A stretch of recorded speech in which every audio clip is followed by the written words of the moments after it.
Hi friends, जय जगन्नाथ। मु बुलबुल आपण मानक स्वागत करुच्ची मो वेट लॉस चैलेंज रे। तो चलतु आम मिसिकी समस्ते स्लिम हवा आमती घरे चैलेंज नहीं कि इजिली आम वेट लॉस करवा। तो ये आज मोर मॉर्निंग स्टार्ट होता 2 ग्लास वार्म वाटर रु आपर मुझे बहुत सारा एक्सरसाइज। तो आज इच्छा हो था एक्सरसाइज करने को, फिर भी मुझे चैलेंज नहीं तो मु पछ को बिल्कुल भी हटबी नहीं। तो से जमी भी हो एक्सरसाइज स्टार्ट करी ता भितर मत निद भी लगुए भाविली एक्सरसाइज करिबिनी। बट मत एक्सरसाइज करिया लगी पड़ो कहीं जदि मुझे गोटे दिन एक्सरसाइज न करी तो सेमती मत एक्सरसाइज करने को इच्छा हेनी। कहीं पाग एमती तो शोक ही बहुत इच्छा हो शोकी बहुत भल वेट लॉस हो मैंने चेक कर सारे। तो सेमती आपण मैंने 8 आवर्स निद जमी भी हेल्ले कंप्लीट करंतु देखिए केते भल से वेट लॉस हो पार। घर खाद्य खातु, बाहर खाद्य को टिके अवॉइड करंतु तो इजिली आपण मैंने वेट लॉस भी करें मो भली। कहीं मुझे बाहर फूड टे छाड़ी देची तो बेली फैट कमिबार मुझे न्यू एक्सरसाइज देखी तो से आज ट्राए करुड़ा भावुली नाई सेमती किसी नथिबो बट नाई ये भी बहुत सारा स्ट्रेचिंग अच्छी लगुच कि मैंने बेली फैट कमिला भली।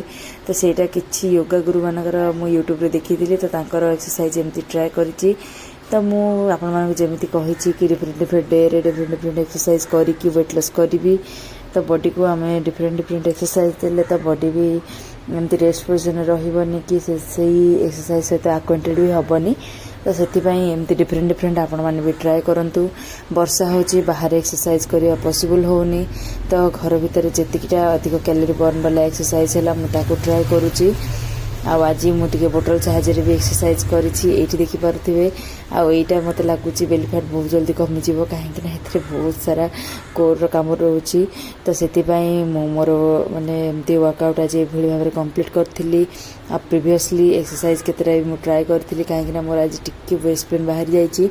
तो से टिके मु स्लोली एक्सरसाइज करूली। बट आम मिसिकी एमती एक्सरसाइज करूँ तो मत मजा लगे। एकुटिया एमती भारी बोरिंग लगुच कौन करिया। वर्षा दिन छोट छुआ मान तो डाकी हेनी स्कूल भी रोचे से मॉर्निंग टू 6:30 भितर से स्कूल पहुँचे। तो से बहुत जल्दी स्कूल को जीवा लगी भी पड़ुची।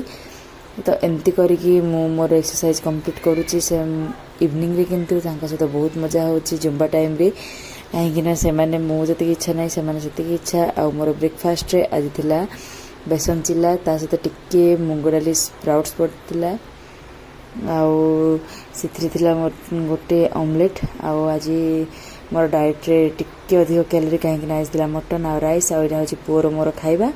तापर इवनिंग रे मुआ अलग किसी नहीं कि स्प्राउट्स नहीं विथ सलाड। तो आम पुअर मोर मिसिकी नहीं तो ये नहीं सारापर सी आसिक मत हसई देखिपे ये कि मुझे सारा खाई वेट लॉस हबानी कहीकि। तो से बोर ही कॉपी करुले कहबार। तो ये वीडियो रिकॉर्ड करुँगी। आशा करी भिडियो आपण मानक बहुत भल लगी। जय जगन्नाथ।